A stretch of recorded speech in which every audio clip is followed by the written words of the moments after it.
Eto, Connie, nabalitaan mo na ba yung trending dun Aba, sa, syempre. sa social media? Oo naman, 'di ba? Ayan ho yung maglola, 'di ba, na may kakaibang mga treat daw sa pagpapatawa.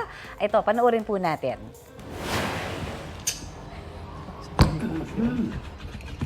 Nagbiag man. Sila po ang 83 years old na si Lola Rivera Ramos at ang kanyang apo na si Clark. Pinupusuan sila ngayon ng netizens dahil sa kanilang mga kwelang paandar. Kwento po ni Clark, ang paggawa ng video ang naisip niyang bonding time at pampatanggal ng stress. At yung masayahing si Lola naman, lalo raw natuwa nang malaman na may mga followers na sila. Kaya naman game na game siya sa mga comedy skits, dance challenge at o di kaya yung mga prank videos. Kahit pa madalas ay si Lola daw ang biktima.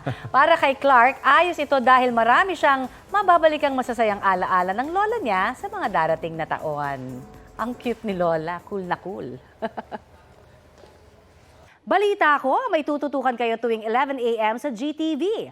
Alamin ang mahalagang balita at impormasyong dapat ninyong malaman sa Balita Ko tuwing Lunes hanggang Biyernes. Mag-subscribe din po sa GMA Integrated News sa YouTube. Sa mga kapuso naman abroad, maaari po kaming masubaybayan sa GMA Pinoy TV at www.gmanews.tv.